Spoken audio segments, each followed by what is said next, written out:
welcome to AM Prime here on WESN, the Content Capital. Thank you very much for joining me this morning. I'm Keaton Shaw. Always a pleasure to have you with us as we start another day and another conversation.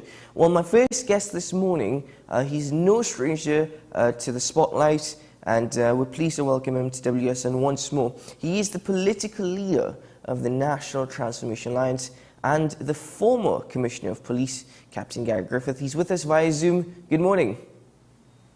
Hi, good morning. Well, good morning, sir. Thank you for joining us. Start the question as we examine the current Commissioner of Police, Airlink Christopher's, her performance. First 100 days, I mean, it's beyond 100 now. She's given herself a rating of excellent. In fact, when questioned about it, she even asked a journalist, precisely, you were able to keep track of 100 days? I've been working really hard. And she's given herself that particular judgment. How should the public accept this? I mean, is it fair for the public to make an assessment at this point, or has precedence been set by Airlink Christopher and the public is judging her own judgment? Well, what usually happens, the Commissioner of Police is judged in two different groupings. First, by the Police Service Commission, where they will have comprehensive evaluations of that individual throughout the year. There will be about 95 different aspects, and they'll have from poor going into average, good, very good, excellent, and then you're also going to be measured by the public. So those are the two groupings that will measure the performance of a Commissioner of Police. You do not measure yourself. I recall in my first year as Commissioner of Police, I got about 87 out of the 95 ratings by the Police Service Commission as excellent. Public trust and confidence in the police would move from 14 to 55%. There was about a 76% national support. But I still, in myself, said that I am not satisfied. And that is what you would expect from someone who wants to serve. If you're serving the public, to blow your trumpet and to say that I am doing an excellent job. And what is her what it is that she used to say that? I mean, unfortunately, the two main things that we will recall Airlink Christopher in her first 100 days is to say that she needs to pray to reduce crime.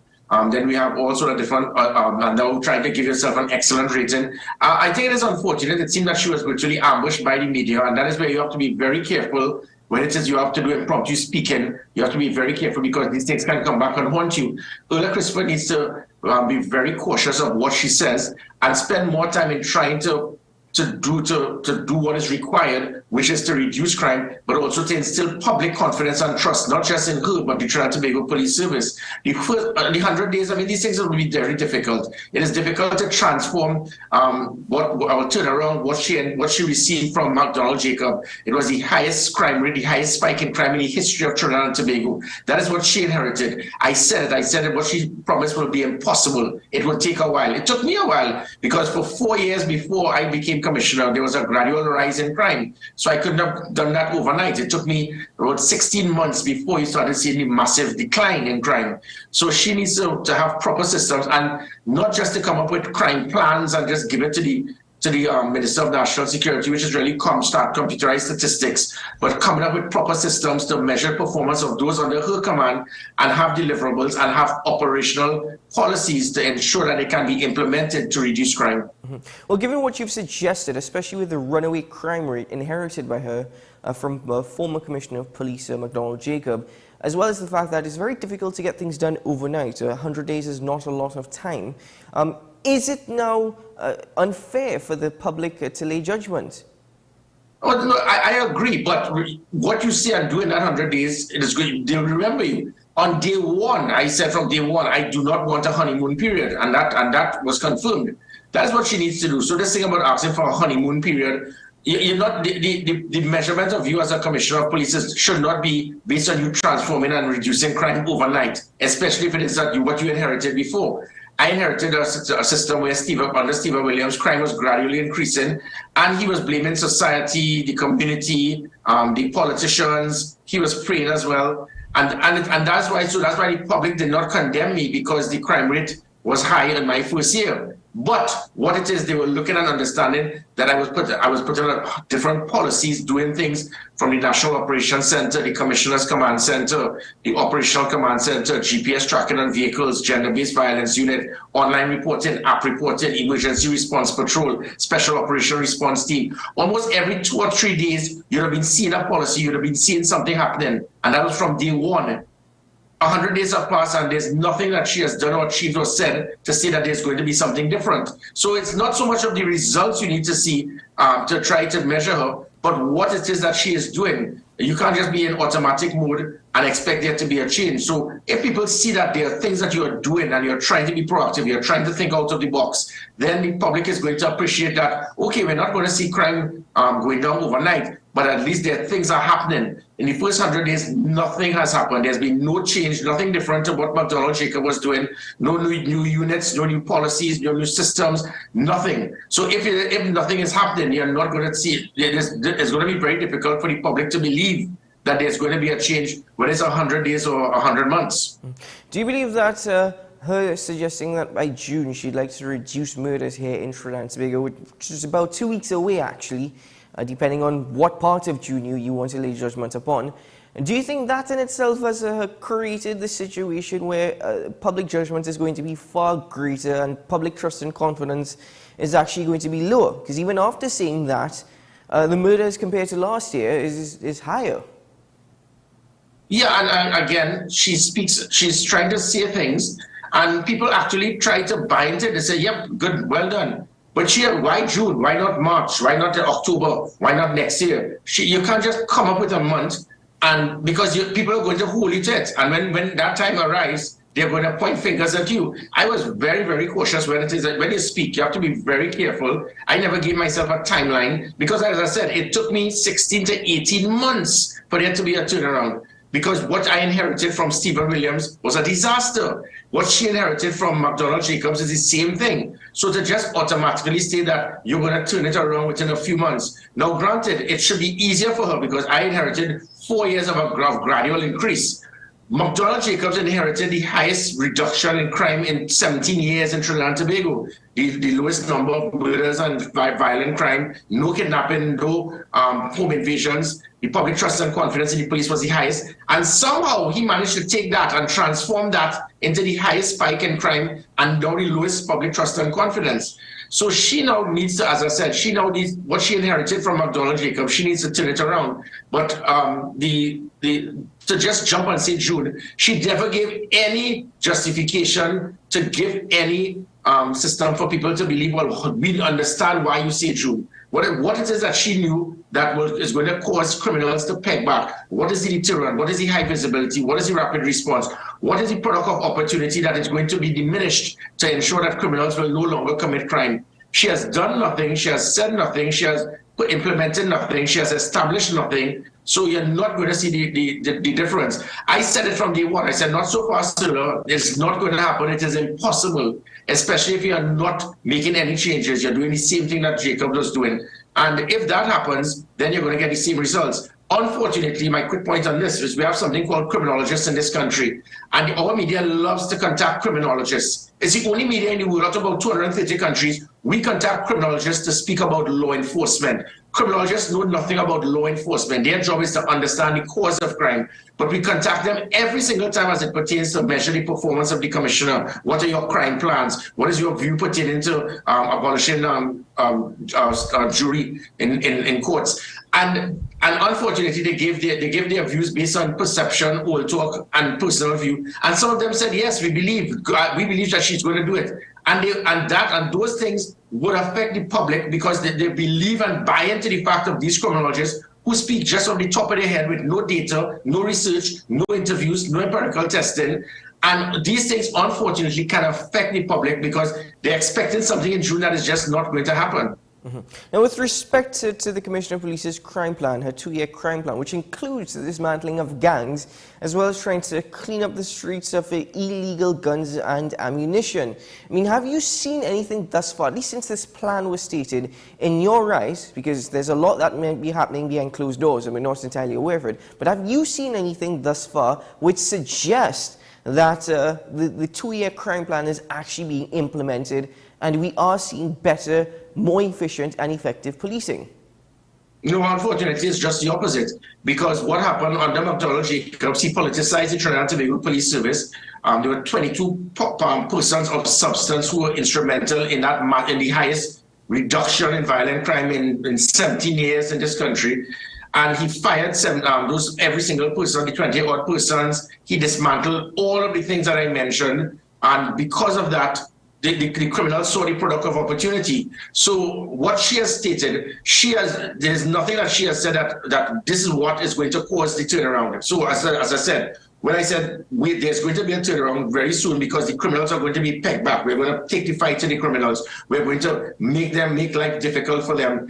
And so when a criminal will jump over a wall in someone's house, you have a 999 system that was effective. You will then have an operational command center where you will see the house. You will then have a police vehicle in closest proximity to that house because we have GPS tracking. We measure their performance, look at their area of responsibility, have that vehicle turned up. So within 2 to 3 minutes, criminals will know that if I jump over a house, if I commit a crime, the police would be there. We also have predictive policing, anticipating the crime before it took place, social media monitoring. So all of these things would have been critical. She has not implemented or established anything. The plug has still been pulled out of all of these different policies, programs, units. Because of that, that is where the criminals realized I could go by a nightclub in residence in St. James, shoot 2 people, and walk away, which is opposite the commissioner's residence, and no vehicle will turn up.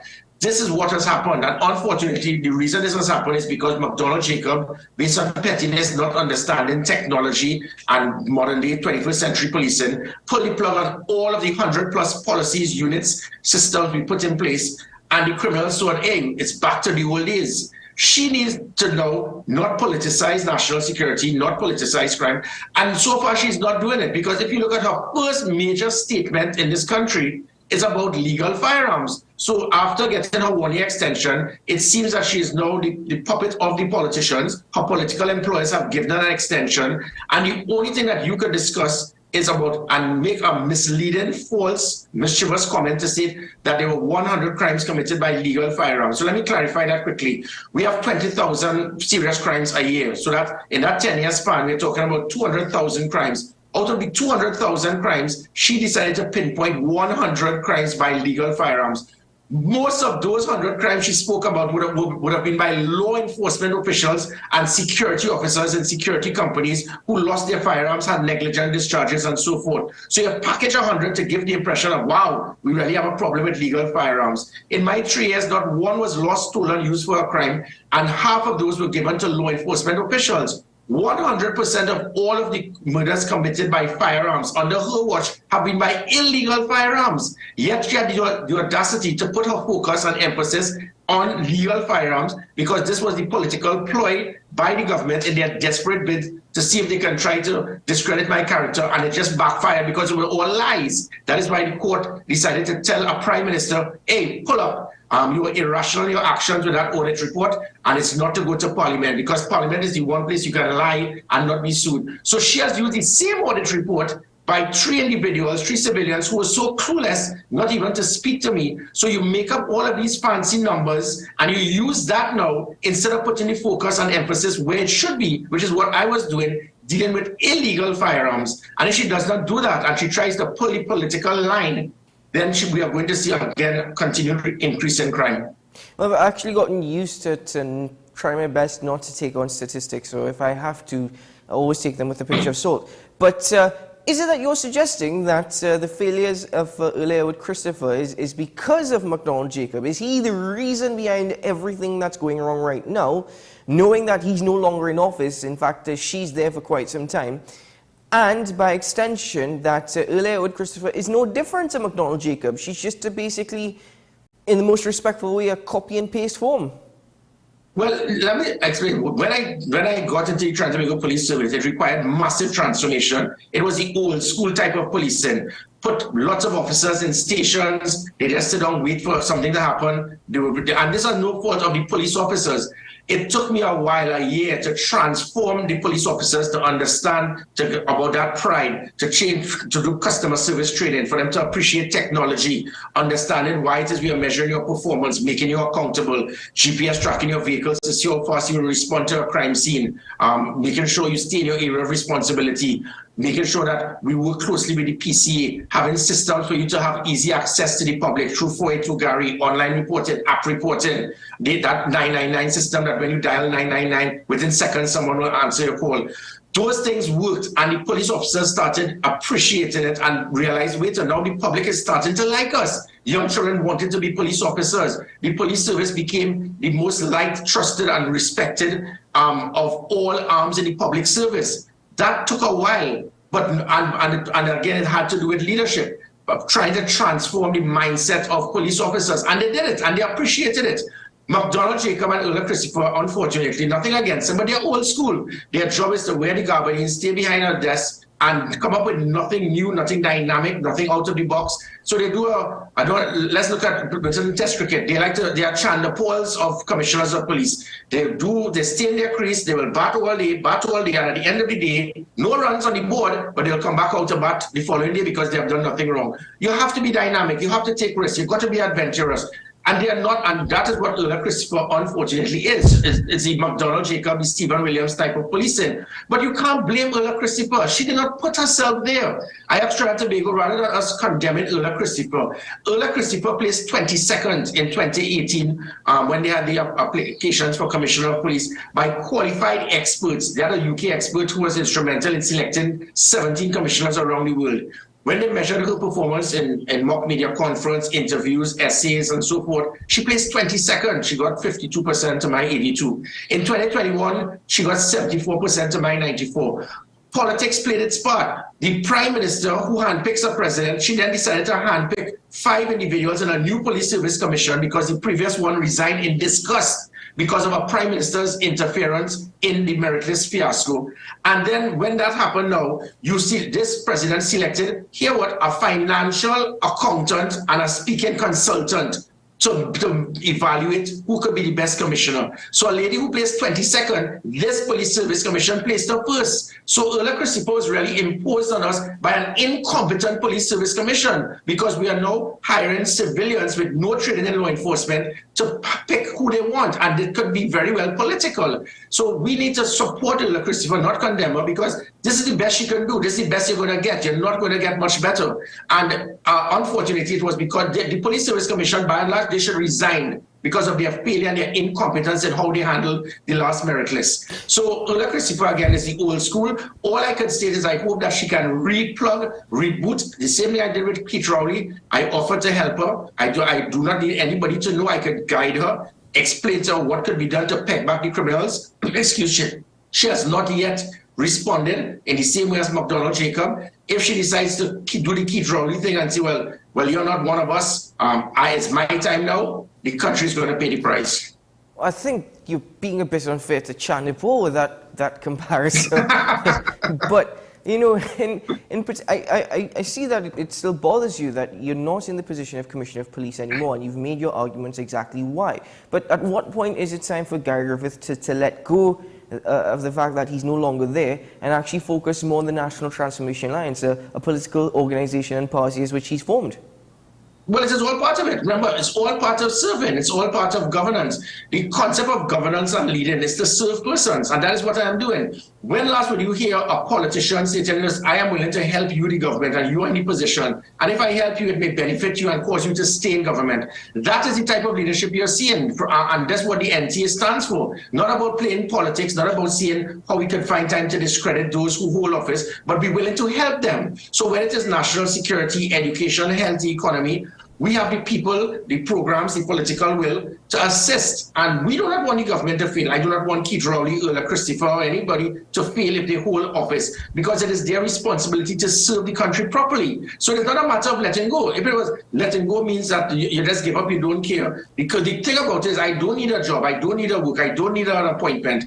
My position as Commissioner of Police, I had my tour of duty, and it still speaks for itself. my achievement, my national support, it is there. It is based on my sacrifice, dedication to duty, my patriotism. So I'm not doing it for me. I am doing it to help the country. So it's not a matter of letting go. The day I let go is when it is I feel, well, I really don't care what happens to the country and I can move on in life and enjoy myself. What I am doing now is continuing to sacrifice, and if it is I let go, it means that I'm going to operate like the other politicians who said, I hope this government fails, I hope Ola Christopher fails to make me look better. That is not how I've been trained. My training is to ensure that the country must be served properly, because the country cannot wait until we are in government in 2025 or beyond or earlier to make sure that there's a proper police service commission, not the incompetent one we have now that decided to impose us with Ola Christopher, or to have a government with the most incompetent Minister of National Security in the history of this country.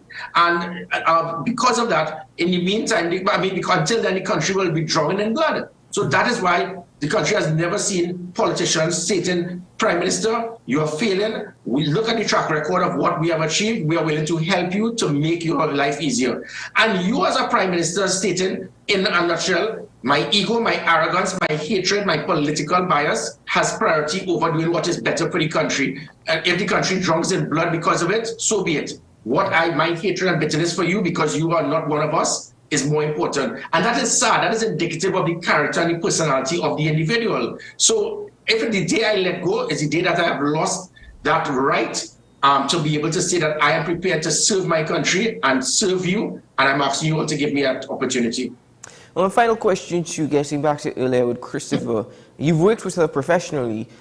In your eyes, in your opinion, what have you seen, or what do you deem to be her strengths? And are you now seeing such strengths on full display? What are early Airwood Christopher's strengths?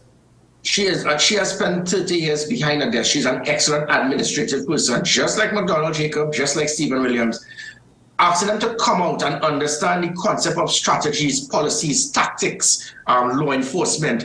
That is primary crime prevention, high visibility and rapid response, deterrence, pegging back criminals, putting systems of proper intelligence gathering, use of technology that is so available that all of these things were shut down.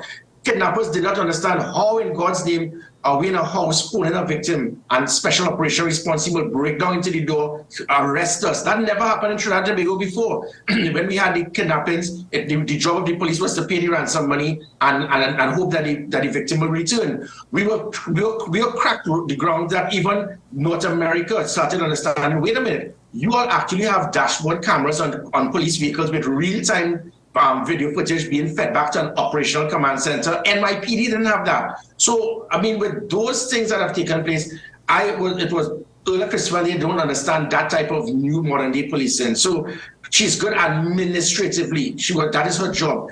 Now is not a time for an administrative commissioner of police. McDonald Jacob, Stephen Williams, Ola Christopher, they love the gardening, they love being behind the desk, they love paperwork. Now is the time you need someone who has the ability to think out the box, be tactical, be strategic, involved in policy making. And if we don't have that, we are going to go right back to how it was pre-2018. And that is what the country is seeing right now. But again, as I said, this is no fault of Ola Christopher. This is because of an incompetent police service commission that was politically handpicked by a president who was politically selected by a prime minister. Well, Mr. Griffith, thank you very much for joining me this morning on AM Prime. Glad to get your opinion and from your perspective what's taking place here in TNT, especially from the Police Commissioner's Office. But at this point in time, we'll have to conclude, and thank you very much for your time, and keep well. My pleasure. Take care. Take care. That was the political leader of the National Transformation Alliance, Captain Gary Griffith, joining us on AM Prime this morning. Folks, we take a break here on AM Prime. When we return, well, we'll continue the conversation. Stay tuned.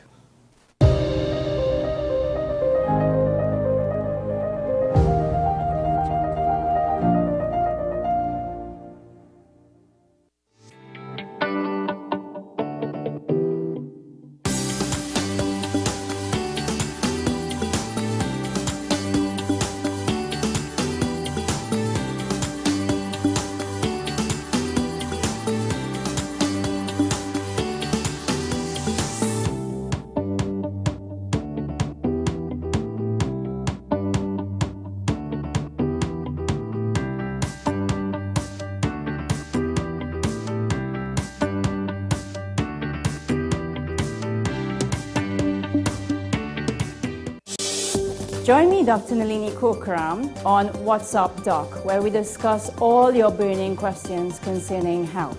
Trinidad and Tobago is among one of the highest risk group of patients that develop this form of genetic breast cancer. What I'd like to take home from a short interview like this, screening. You must screen. Because it's silent. It's silent. Yeah. And because it's silent, you don't know it's there. What's Up Doc, every Tuesday and Thursday on WESN, Content Capital.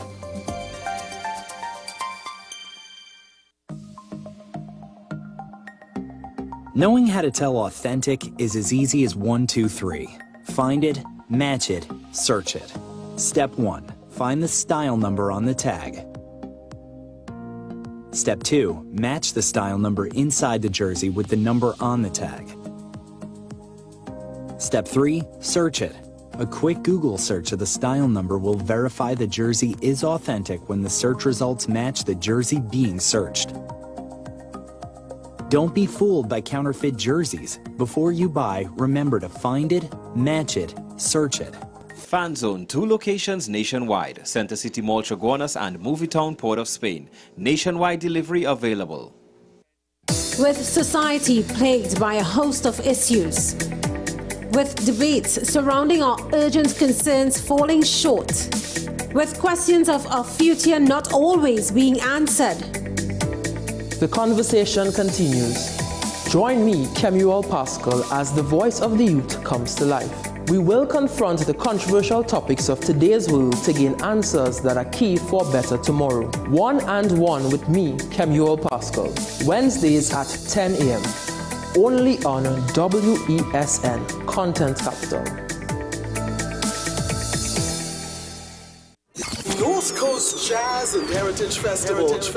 Safe and sound, that's how we'll get you to the biggest North Coast Jazz ever. No hassle and no worries. Park your ride at the Queen's Park Savannah. Hop on board a safe and secure shuttle with your $100 return fee, and that's it. Service begins at 10 a.m. through 1 p.m. and returns from festival grounds from 7 p.m. Park and ride, a $100 return fee, first come, first go shuttle service to festival grounds Blashy shares. No hassle and no worries. North Coast Jazz, May 27th. Born here, played here. Tickets available at Crosby's, Extra Foods Endeavour, Chaguanas Main Road, Sangre Grande, Arima, Grand Bazaar, Mart's Liquor Mart, Diego Martin, Kenny's Sports Outlets, Athletes by the Park, and WESN.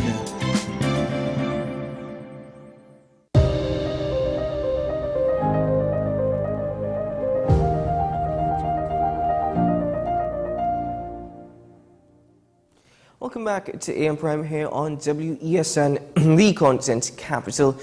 From May 24th to 28th, the African Film TT, that festival takes place here. And in June, I think it's from the 1st to the 3rd, if I'm not mistaken, we'll get corrections on that date in a moment, it takes place in Tobago. Now, this morning to discuss why do we have an African Film Festival in Trinidad and Tobago? Why is it important? Well, I'm joined by Festival Coordinator, Miss Melanie Jones-Powell. Good morning. Morning. Well, let's start the conversation by trying to answer that question. Precisely why is there an African Film Festival here in Trinidad and Tobago? So AFTT is the only film festival of its kind, in not just in TNT but in the region. And it was founded by our director Asha Lovelace, and she found a need for African cinema in the continent, especially, that we come from the African diaspora, which is debatable. Some people like to, argue that a little bit, saying that, we are our own Caribbean, but I think it's important to, go back to that, go back to our roots, so to speak, and African cinema is important so that we can see ourselves on screen. We can, create a different perspective from what an African film is like. And when I say African, I'm speaking like on the basis of not just the continent, but also the very different vast cultures coming out of Africa. So, we definitely see the need for that. We see the gap for it in the Caribbean, and it's definitely something that we've been working towards every year, which is, telling our own stories, influencing and inspiring our own film industry here in TNT and in the Caribbean.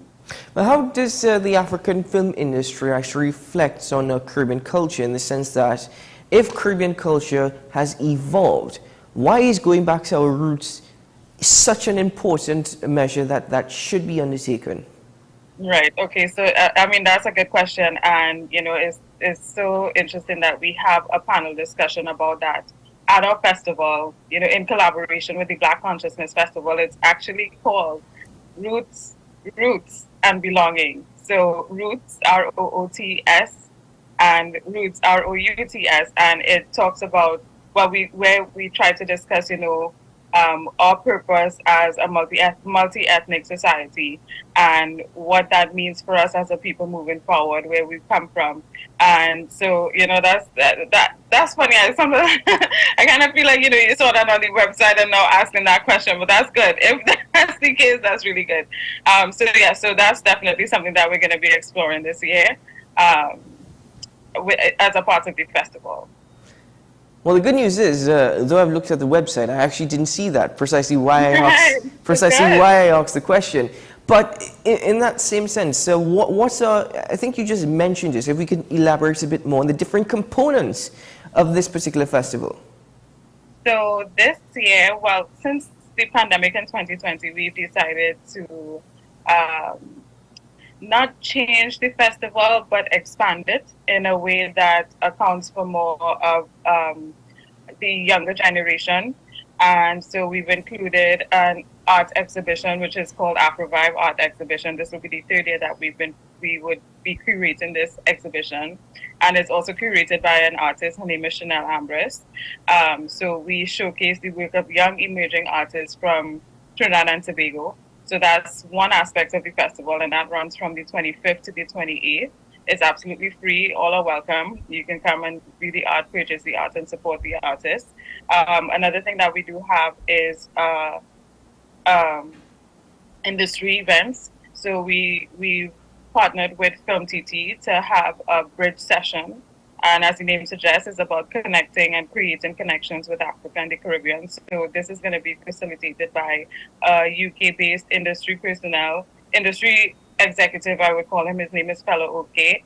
Coming out of that bridge session, there's also something that we have called the Agency LAM, which is auditions for front of camera talent, so actors. You can come out and there's a lot of preparation, a lot of tools that you can get in terms of pursuing a career in acting. There's another thing that we do is film financing and production. So, there's some really valuable tools and valuable workshops that are free, and that's facilitated by the best. And we encourage everybody to come out to that if you're interested, all creatives, filmmakers, storytellers, writers, producers. If you just have an interest in filmmaking as a career and you want to get, a little more insight about it, that's something that I highly, highly recommend. Another thing that we do have is the Afrobeats party, like film, African music is making waves and it's becoming very popular. So we have that on Friday the 26th at Black Box. This is in Woodbrook on Maury Street. And then you can always find more information about the festival on our website, which is africafilmtt.com.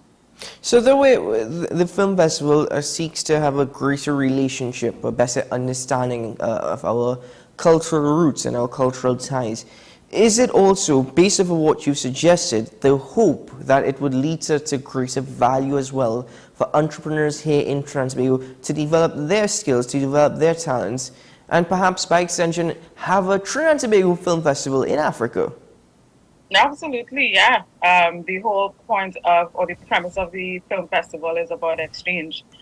So what we try to do every year is have some sort of exchange with creators from the continent of Africa here in Trinidad. And one of the goals that we are working towards is having that, reciprocated. And something that came out of the film festival last year in 2022 was a treaty signed between a Nigerian filmmaker and some of our filmmakers here, where they would collaborate on a script and eventually try to produce a feature film out of that collaboration. And are we seeing more and more collaborations such as that taking place? If we see it, we want to see it, and I think we're working towards it becoming a reality. Now, in terms of the movie selections as part of the film festival, could you tell us a bit about this year's lineup? Sure. So this year we have our opening night film, Hali, is by a Senegalese filmmaker called Moussa Sene Absa, and that is going to be at the Central Bank. You can get tickets for our opening night on alanytickets.com. And the film, but it was selected as Senegal's official selection for the Oscars this year. So that's also a highly anticipated film that, I would encourage everybody to come out and see. We also have a Nollywood lineup. We have a film called Married to Work and The Gravedigger's Wife. We also have a shorts package, which includes, again, that Caribbean connection. So it includes short films from our own local filmmakers here, like Mandisa Pantin and Shea Best. Another thing that we do have is a film on Walter Rodney. So it's not just, like I said, we try to really bridge that connection between the Caribbean and Africa, and, show that it is possible to have a film festival that, combines both industries, in a way that can be presented as one. Well, that's actually my next question. Can both industries actually be presented as one, or has there been a separation? And should the separation remain? Both industries presented as one is, you see, the thing is with African cinema, Nollywood is one, well, I would think, the second largest film producer in the world, coming after Hollywood and possibly Bollywood. So it could be the second or third largest, film industry. And from what we have seen working in the film festival here in Africa Film Festival is that, our local Caribbean industry is, and I'm going to say this, very likely, it's a little bit starved for content. Not that, not that you don't have filmmakers that want to produce content, but the support is very difficult to produce content coming out of the Caribbean. You do have the films that are being produced here. You have Maya Kose, you have Shari Petty, but it's still overall, I would say, a bit of a struggle to get that support to produce Caribbean content, as opposed to a Nollywood industry where you have films being produced round the clock. So the Nollywood and the African film industry is leaps and bounds ahead of the Caribbean film industry here, and I think we definitely need the support of the of African cinema, because we're so similar, I would say, and there are similarities in terms of our stories between African cinema and Caribbean cinema. And I think that is how, we can move forward. It might not necessarily be, an African Caribbean one industry, but at least it could be, one supported by the other, and something like, something along those lines.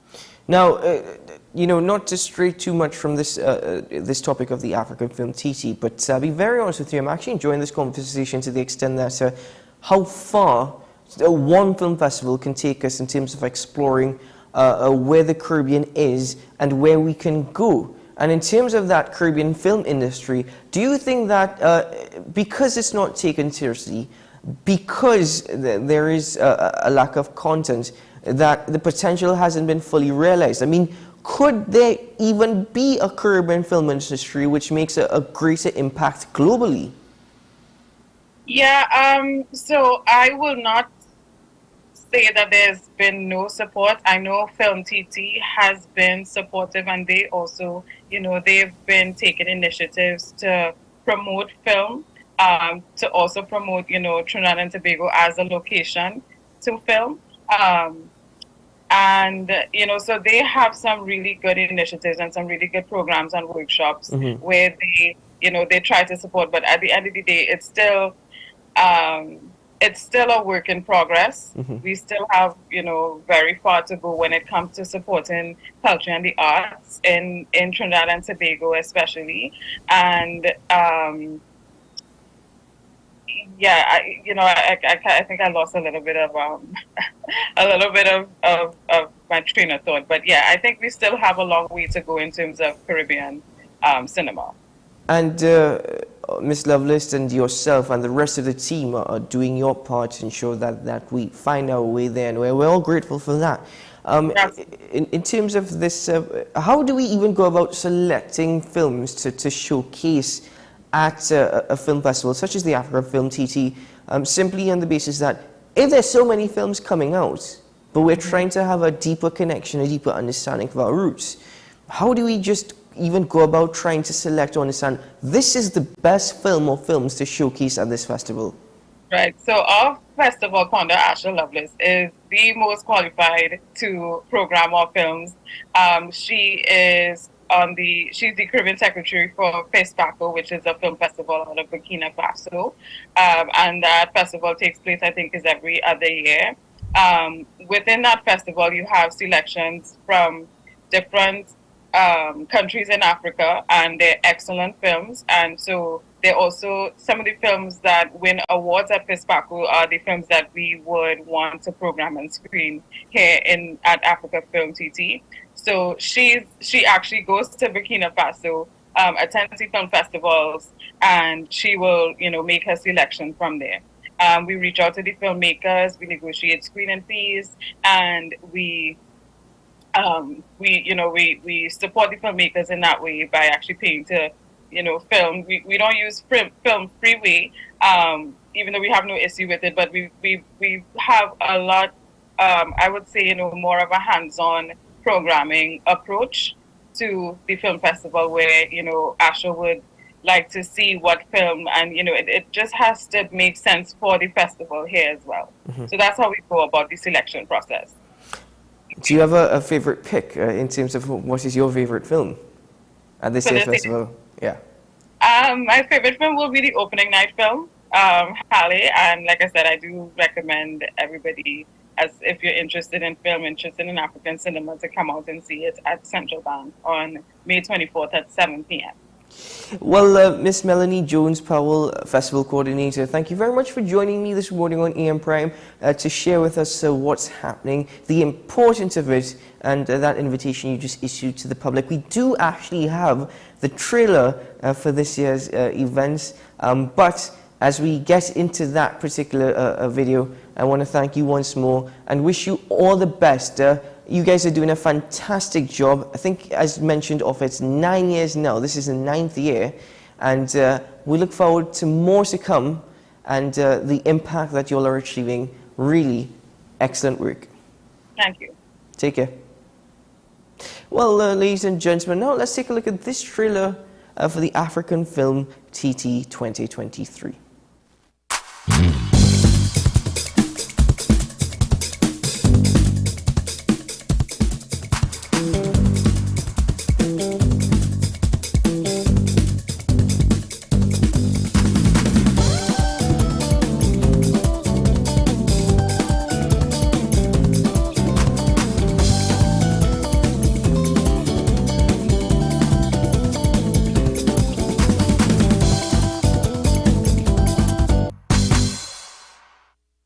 We take a quick break here on AM Prime and return. We'll get into some regional updates. Stay tuned to the program.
Every word, every line, every paragraph depicts a real moment in someone's life.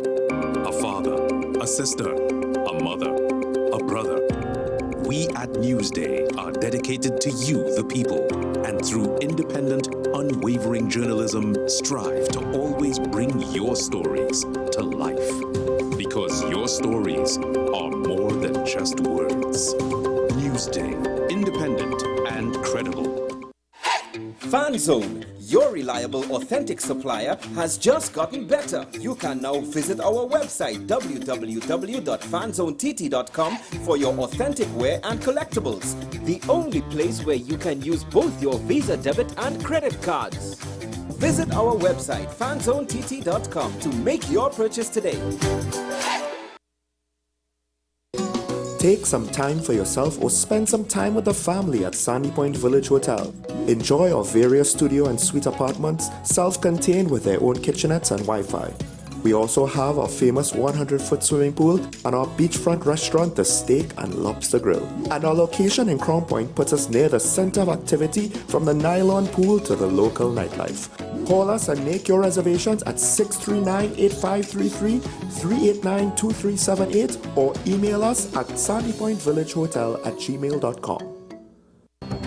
The issue, the continued rise in the price of flour and its impact on the cost of living in Trinidad and Tobago. How should we go about it? I want to ask you, what has been revealed to you about the state of vulnerability in the country because of this exercise and because of what we're going through? Is the government losing the war on the vaccine front? The discussion should revolve around the common good for the greatest number of people in Trinidad and Tobago. How do we inculcate a sense of respect and regard for people who may not be of your own political ilk or persuasion? The communities are now being used by political opportunists. So when the tables are turned, it's the same way. Okay, this has been 10 questions. I'm Andy Johnson, and we'll see you next time.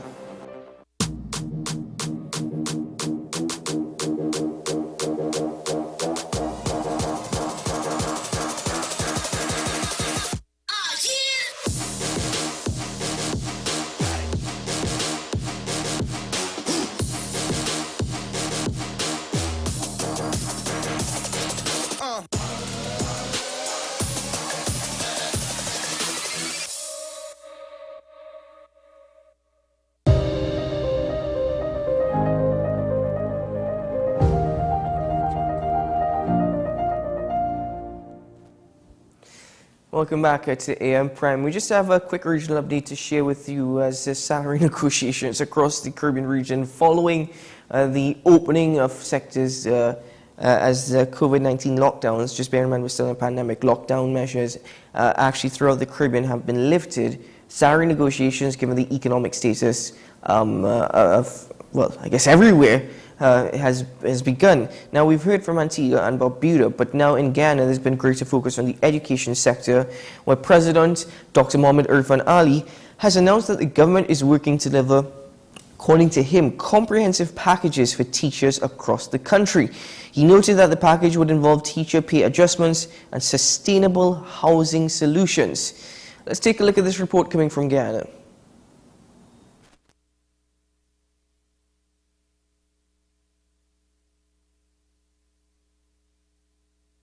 So I want to thank the teachers for the work, your commitment, and I want the teachers to know too, I've said this before, that we are working towards a comprehensive package to the improvement of your life. Your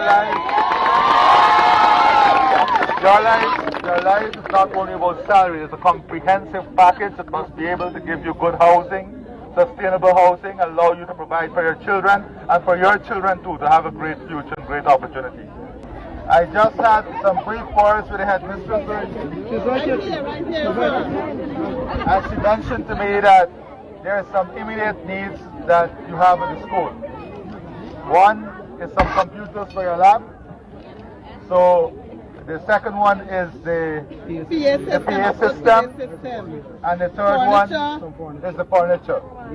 So an internet connection. All these matters that is raised here, all these matters will be completed before the end of this week. All right, so we're going to fix all of this for you in the school, okay? Thank you. And then I know that your school is growing and that you need more space, so Minister Indar and Minister Manichan will come to see how we can find ways in which we can extend the school or what we can do, because you know there's limitation of space also. So I want you to know that we're going to work hard to ensure that your life is better. I want you to focus on your education. There's tremendous opportunity now. As soon as you finish here, you can go on to scholarships under the GOAL program. We're working towards ensuring that University of Ghana education will also be made free. So all of these things are giving you a better chance and a better future. Well, ladies and gentlemen, we have to break for news on the hour. We're a bit over time, but to quickly recap what's taking place there in Ghana with respect to comprehensive packages. It's not only about an increase in salaries, but also to take a look at things such as sustainable housing, so that even teachers can build a life of their own for their family and to ensure that their children have a better future. For now, we pause there on Regional Updates. When we return, we'll get into some more topics this morning. Stay tuned to the program.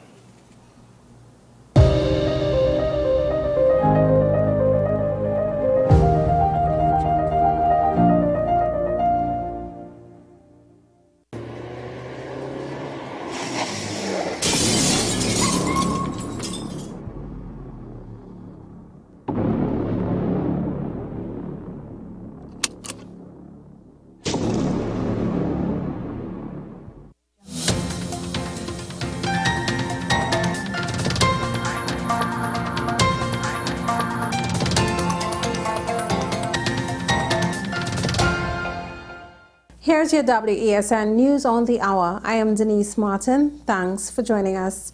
Here are the headlines. Drainage study being conducted ahead of rainy season.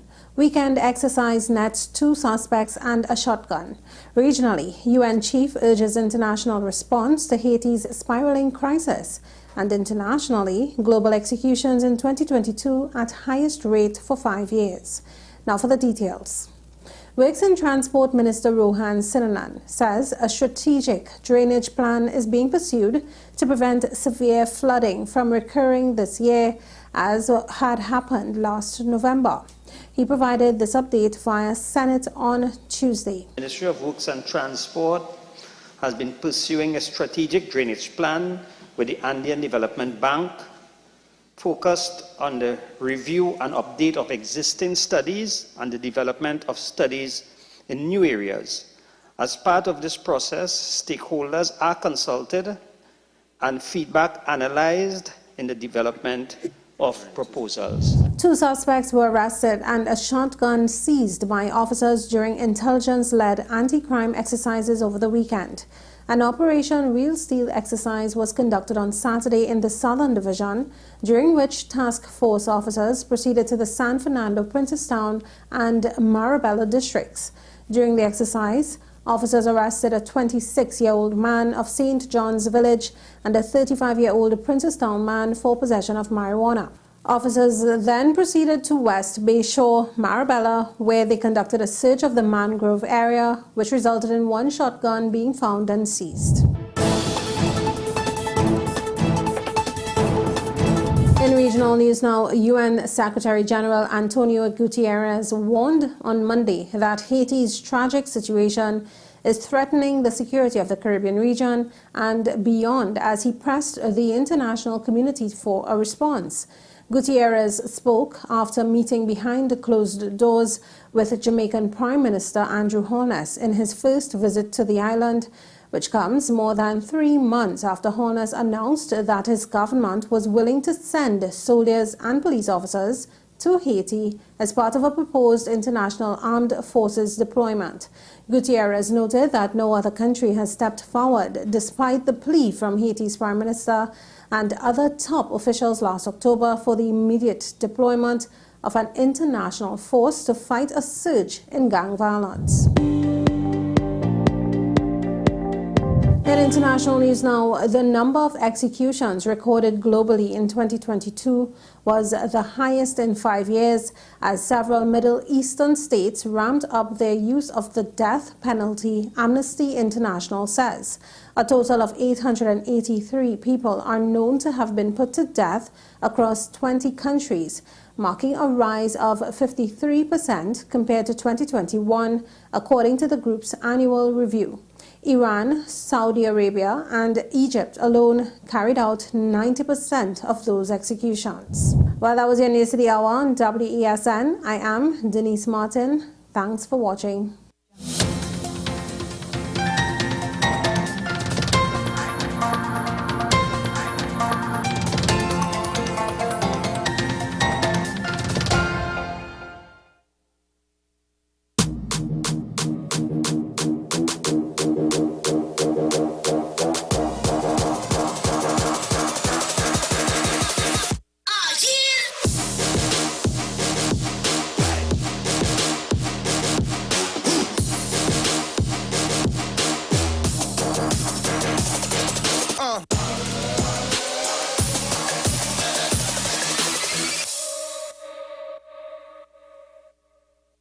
North Coast Jazz and Heritage Festival.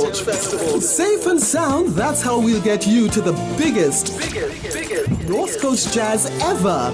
No hassle and no worries. Park your ride at the Queen's Park Savannah, hop on board a safe and secure shuttle with your $100 return fee, and that's it. Service begins at 10 a.m. through 1 p.m. and returns from festival grounds from 7 p.m. Park and ride, a $100 return fee, first come, first go shuttle service to festival grounds Blashy shares. No hassle and no worries. North Coast Jazz, May 27th. Born here, played here. Tickets available at Crosby's, Extra Foods Endeavour, Shogunus Main Road, Sangre Grande, Arima, Grand Bazaar, Mart's Liquor Mart, Diego Martin, Kenny's Sports Outlets, Athletes by the Park, and WESN. The issue, the continued rise in the price of flour and its impact on the cost of living in Trinidad and Tobago. How should we go about it? I want to ask you, what has been revealed to you about the state of vulnerability in the country because of this exercise and because of what we're going through? Is the government losing the war on the vaccine front? The discussion should revolve around the common good for the greatest number of people in Trinidad and Tobago. How do we inculcate a sense of respect and regard for people who may not be of your own political ilk or persuasion? The communities are now being used by political opportunists. So when the tables are turned, it's the same way. Okay, this has been 10 questions. I'm Andy Johnson, and we'll see you next time. The best birthday gifts are at dbesttoys.com. Shop for the best brands you love at the best prices, like VTech, Leapfrog, Fisher-Price, Play-Doh, Hot Wheels, Barbie, Cocomelon, LOL, Baby Alive, Crayola. Visit us in-store at Forces Flagship MacBean. Shop online now at dbesttoys.com. Order via call or WhatsApp at 32DBEST to order. And remember, we have the best toys at the best prices.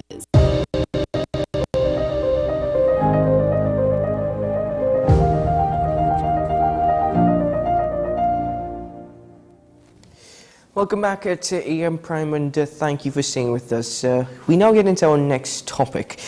Donald Innes, 23 years, from East Port of Spain, was charged for the murder of Ronald Etienne, who was shot to death in September of 2009.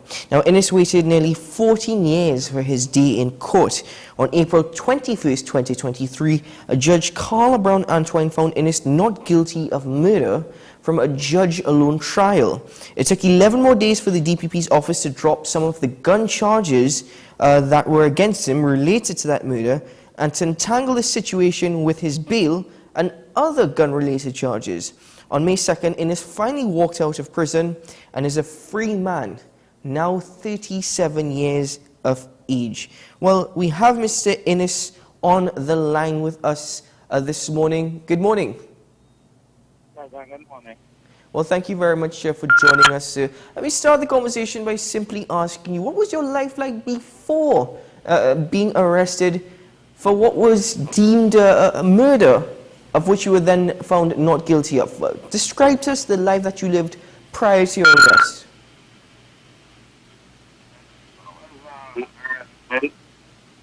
I used to work with plumbing in the center of the city.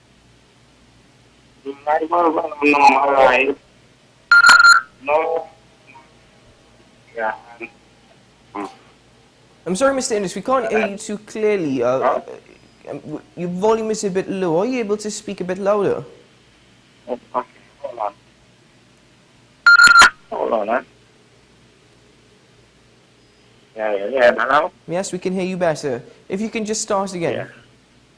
Yeah. I'm alive before. As a Samuel David Jacob, I used to do plumbing in St. Augustine.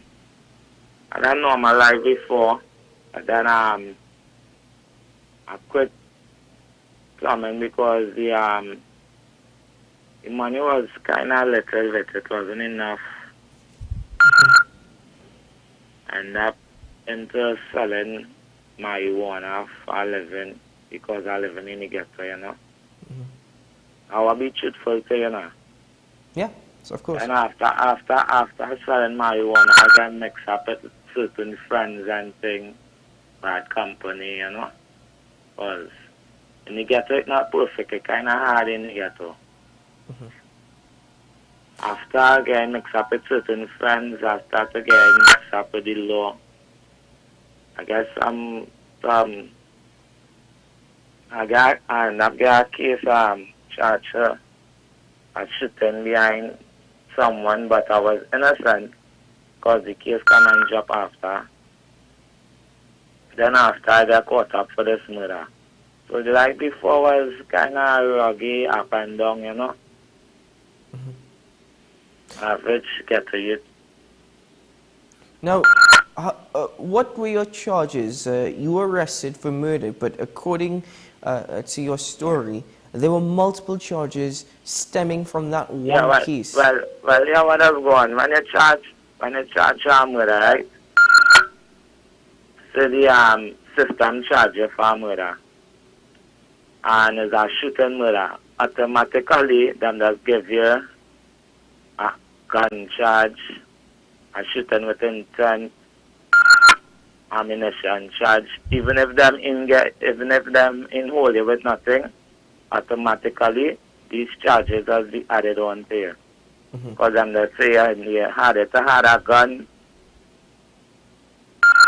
and you had it be possession of ammunition in order for the person to die.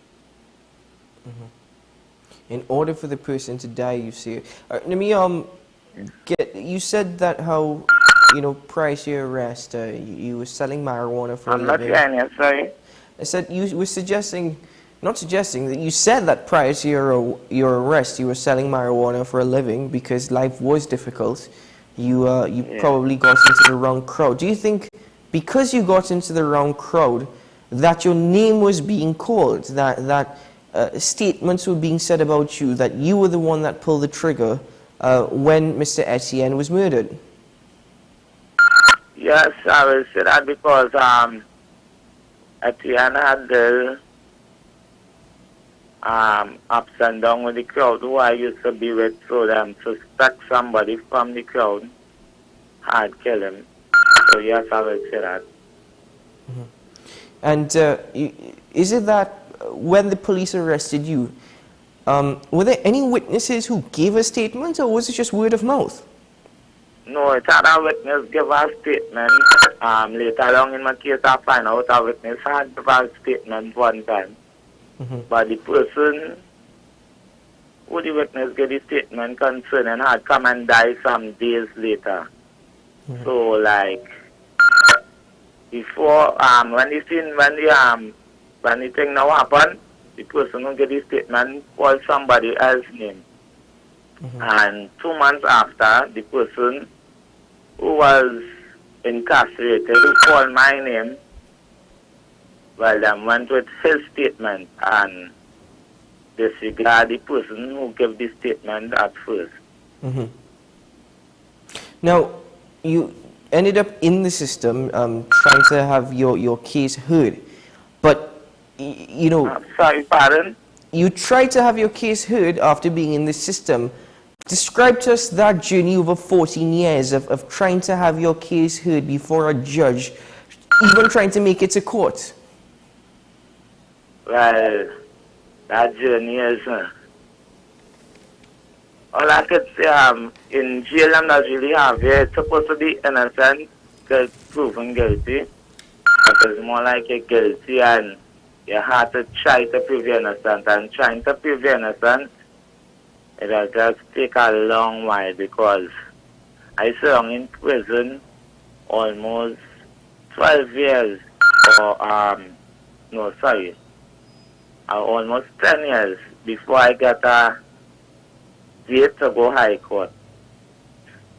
And when I reached High Court, I still had it to be waiting on the system to try to hear me out because it has can't really say nothing until the case starts in High Court. And it come like it that's on a shelf. And the shelf for your own, and I say, the prison is more like, to me, is more like a black site because the kind of things that us go through in there is kind of undescribable because it's really inhumane because sometimes to use the bathroom, the officers mightn't have enough time to take you out and you have to go right there in the cell and thing. So it kind of hard and inhumane. Very inhumane. And you just can't let your voice get heard because them doesn't want to hear you first to begin. And that's what I hear your lawyer. And to describe it in a sense, you have to wait until the case gets heard in High Court, and that is a long time, as you could see, is after 14 years. But you've said that how some of the things that you've experienced inside of there were undescribable, inhumane. You've even suggested that prison doesn't seem as though it's a place where justice is served. You've described your time in prison as, you know, being a form of slavery. Those were your words, if I'm not mistaken. Could you please tell us a bit more about your time there? And I know you said it's undescribable, but to your best ability, could you tell us about your experiences inside of prison? In remand, let me stress on that, in remand. Alright, in remand, right. First to begin in remand, you're in a cell for almost 22 hours and something. Right? You get an hour hearing, you get 10 minutes to come out for your morning diet, 10 minutes for your evening diet, 10 minutes for your lunchtime diet. The conditions within using the toilet and thing, you have to do everything in your cell. It have a drain right outside of the cell that you are in, where all the species and pee and things does go. So every morning you wake up, you have to be smelling this feeling like, you know, like ammonia. So, and on top of that now, sometimes the jailers get real overcrowded. And it have a lot of people that fall sick. So it come like chicken pox. If one person get chicken pox, it come like the whole jail will get it after a while because the space is right close up and it don't have nothing implemented, you know, to isolate people and things. So it come like it just jumble up right there. Whatever come your way, you will get it, you know. How many people were in the cell that you were in? How many cellmates did you have? Well, it come like this. When you now come, you could end up in a cell with like 8, 9 people. After a while, the officers might get to know you and things, and them might ease you up according to the kind of discipline you have if you follow them rules, you know? Yeah, but for the average person, about 8 to 9. So is it that, what you're saying is that, is it that dependence upon the relationship that you have with the prison officers in terms of whether it be through obedience or whether it just be through having to actually just follow their directives or whatever orders they give, no matter what it is, that is dependent upon how they will treat you? Correct. Because officers have a way of treating prisoners, as I tell you before, you come like you're guilty until you can prove yourself innocent, because them have a way that them just go about it. I believe is a wrong concept, because it have a way like them is boss, you know, whatever I say go, even if sometimes them just say the wrong things because them is only humans. You understand? Them have a way that them does abuse the power. Some of them, majority of them, you know, that abuse them power, and that's how you like, as you say before, a slave, you know, come here, do this, do that. You know, even as lining up for your diet, I saw inmates get slapped and things for that in having them cheesy in them pants. Even if you now come for the first time and you don't know the policy, them will like sit here before them speak to you and try to understand, well, yeah, what this is a policy, pages in your pants, go for your diet, you know. As I say, it has some officers, very few, might do the right thing, who is professional in their work, you know, but it's very rare. And, you know, just to tell us, you know, your daily diet, what was that like? What did breakfast, lunch, or dinner entail? Well, your diet is like, for morning time, you get 2 hots. Sometimes it could be very hard. Sometimes soft, but majority of the times it's like rock. You'll get a stick of butter in one, and if peanut butter or sardine or corned beef, whatever come, you'll get about 1 teaspoon, sometimes 2, in a bread, and you'll get something called cocoa tea. Yeah, then sometimes the inmates just say the cocoa tea make with sulfur, although I don't believe that, but that's describing the taste.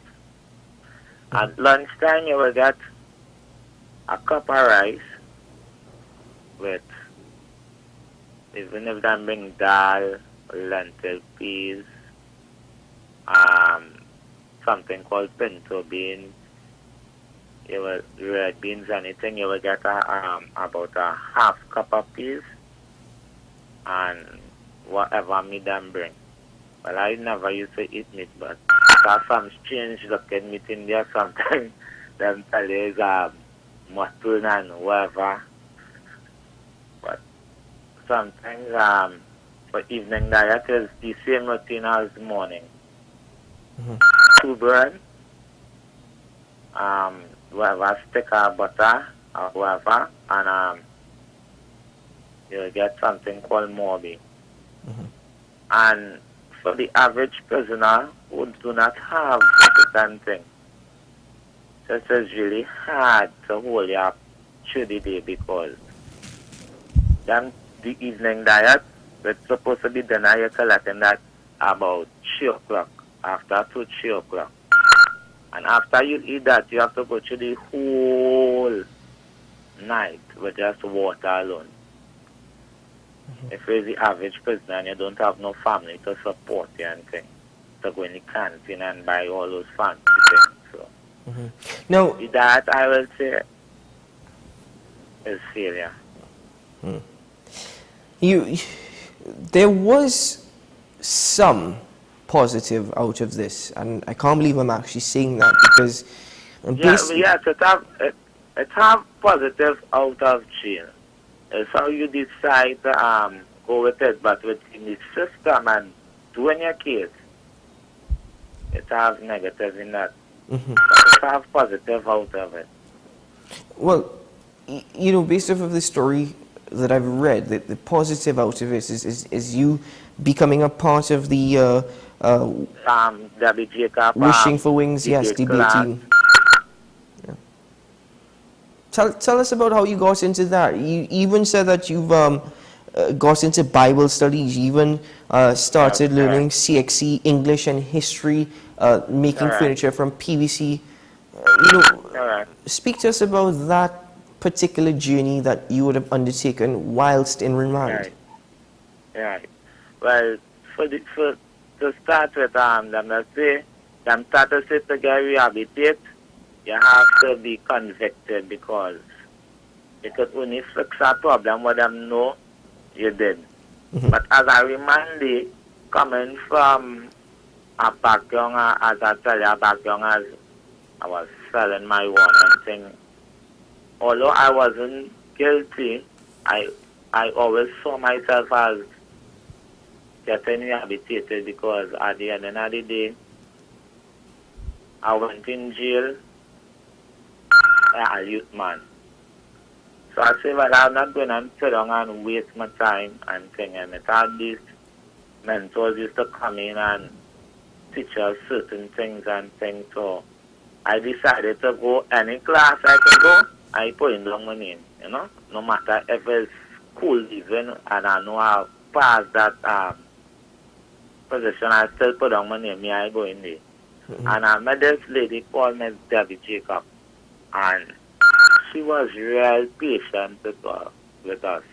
Plus, these people who come in and she programs not seeing us as prisoners. You know, them used to see us as normal humans.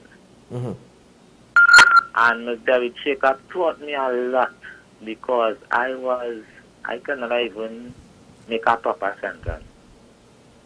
You know, she taught me a lot within English, within doing debate, understanding how to research, understanding how to rebuttal and certain things. She taught me a lot within making PVC furniture, because I could still make that now. Could still make chairs and things out of PVC, out of something that people will think that you can't do it out there, you know, because PVC furniture is it does look like normal furniture when you cover it up and things, so that without it's PVC. Plus with my spiritual growth. Yes. I met a pastor called Pastor Gill, Mr. Gill. And his way of teaching the Bible was a very, very good way for me, because I really understand the Bible and get closer to my God, understand who Jesus Christ was, understand the torment he went through. Did God in flesh. Mr. Innes, did your family, did your family stand by your side? Are they still standing by your side today? Yes, from day one, my mother, my sister, and my little brother had always stand by my side. Even my father, although he's not living with them, but from day one, them stand by my side.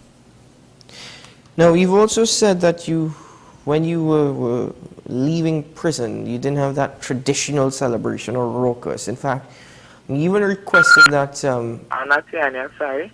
When you were leaving prison, you didn't have the traditional celebrations or raucous that you've described. In fact, you requested that one of the guards call you into a room, summon you to the office so that you could leave silently. Why? Right, because sometimes even in prison, everybody does celebrate and thing, you know. I didn't see it as a celebration, because I saw it as all my time done lost, you know. I was still kind of sad inside, because yes, I was overwhelmed with joy because I live in the place, but knowing that it had so much people still going through what I was going through and thing, I never really saw it as a celebration. You know? Just on the outside, things kind of are way because as I know you heard it had numerous scenes where people follow people after jail time and thing, you know? They might want to hear that this person changed or this person don't be involved in what he was involved before, you know? Yeah. I just keep it on the underlow. How would you describe, in your eyes and through your experiences, 14 years lost, you were found not guilty. How would you describe the criminal justice system based off of your experiences? It's upon my experiences and others, because within the 14 years I saw a lot of people leave the prison after so much and so much years with the kind of evidence in them case. I will say the justice system failed because out of 100% of prisoners, I will say 80% is not guilty when you listen to an inmate case, because it have a way that inmate does relate them cases to one another. And I used to study with an inmate called Mark Hernandez, and we all see how Trinidad and Tobago system has failed in many different ways, because even with this bail for murder and people saying, well, you gain murder, man, bail and thing. You have to understand the fact that he is innocent until the system can prove it guilty. And as somebody being innocent with lack of evidence and things, supposed to be having access to bail. Because since as a youth man growing up and thing, I was country like Jamaica, which is more populated than us, which is more under the poverty level than us. And we seen since back in then it used to have bail for murder because them is not sure that the person is guilty. And being not sure that someone is guilty, them supposed to have them rights still, them ability to access bail and thing, especially with the type of evidence, because majority, all in murder cases, evidence is like, I going into the station, yeah, I saw someone kill someone, and them shoot them down the road by the corner, so, and yes, I sure nothing wasn't blocking my view, XYZ, and anybody could do that because them taking people with certain characteristics resembling yours or worse than yours, and still making them go as witness. Mr. Ennis, The next thing them does do is them don't investigate the witnesses too, because someone could do a crime and call somebody else and have all the details about it. Mr. Ennis, we don't have much time left, but in fact, we're more or less out of time, but I must ask you, as you exited the prison and 14 years in prison, a couple points. One, what was your first act of freedom? How would you describe Trinidad and Tobago after being inside for 14 years? What, in terms of how it has changed in your eyes? And three, what is your steps now? What do you plan on doing with your life now? Well, my first act of freedom was for family and thing, overwhelming joy, greeting them. Actually went and eat something good, and so for getting freedom after 14 years, it come like it has been kind of lost in a way because a lot of things has changed. A lot of buildings and places and things, it has been kind of puzzled up, And my act now is to settle down.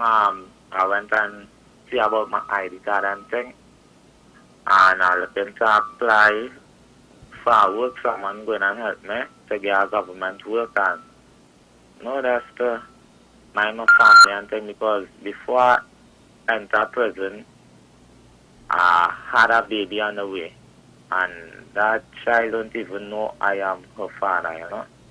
So that's another kind of implicated, you know, part of the story. I doesn't really want to speak about that part, you know. Mr. Innes, I want to thank you very much for joining me on AM Prime and for being brave enough to tell your story, to share your story with Trinidad and Tobago.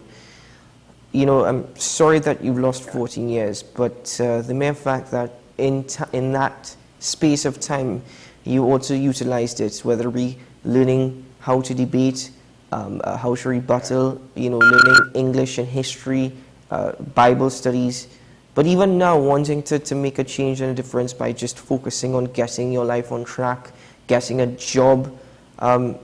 Sir, listen, don't try your best not to even get back into, you know, the life that you lived before entering prison, you know, with marijuana involved and the wrong crowd.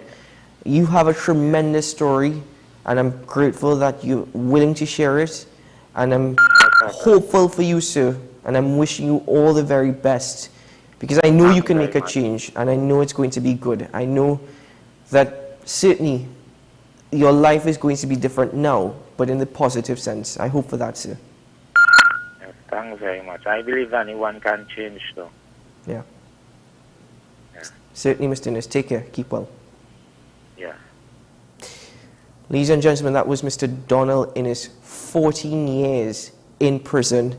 I do apologize for the constant beeping that we would have experienced during that phone call. It just happens sometimes. But we were able to have that conversation and get through it. And you heard his story, 14 years in remand. And there is no plan on his part, at least for now, not even go after the state for taking away a lot of his life from him. He's focusing on getting a job. He's focusing on settling down. He says he even had a baby on the way. That child doesn't even know that he is their father. And listen, we can only wish Mr. Innes the best, and we can only hope for the best. He is making a difference, and along the way, along this journey, only good things will happen. Well, that's the end of AM Prime. Thank you very much for joining me this morning. Thank you for starting your day with me. Always an honor and a privilege. And I can only wish you a good day ahead, maybe a productive one. My advice to you, as always, be mature, be respectful, be rational, be disciplined. Ladies and gentlemen, make it a good one. Trinidad and Tobago could be a bit sweeter, only if we make it happen. I'll see you again tomorrow morning for more AM Prime, bright and early from 6 a.m. I'm Keaton Shaw. Bye-bye.